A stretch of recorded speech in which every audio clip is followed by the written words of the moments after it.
I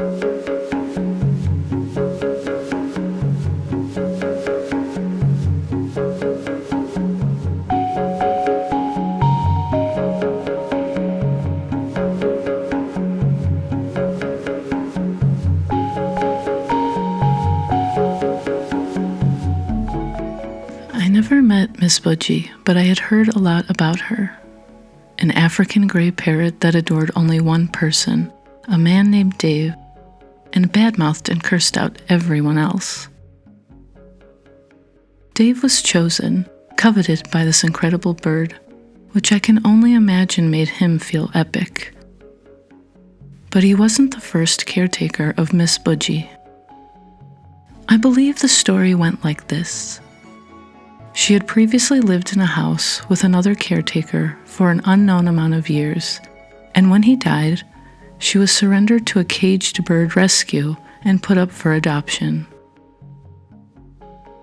Dave had seen her while tagging along to visit the bird sanctuary with a friend, and the connection was instant. She had claimed him. And as the tale always seems to go, he became a parrot's caretaker without the intention of ever becoming one.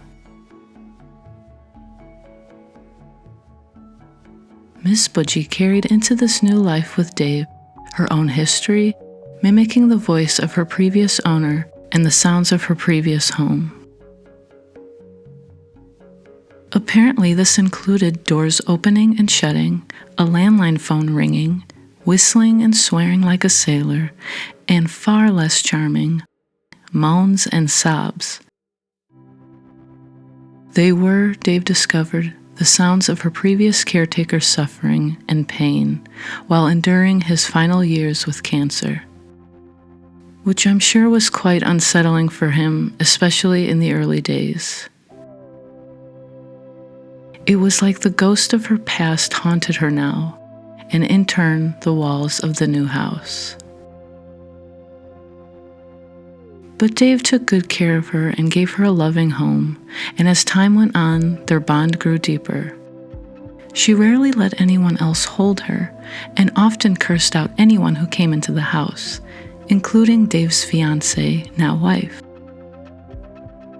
I especially enjoyed hearing the story of a family friend kindly coming over to fix electrical work and being cursed at and name-called throughout the entire day.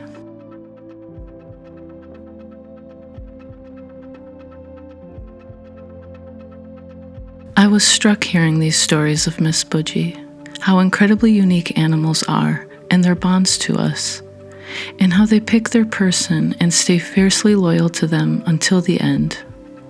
We can learn so much from them.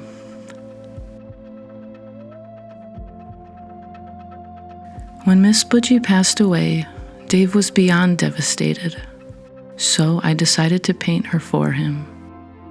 Beautiful with all her feathers, among the tulips, holding a heart-shaped locket for which only Dave held the key.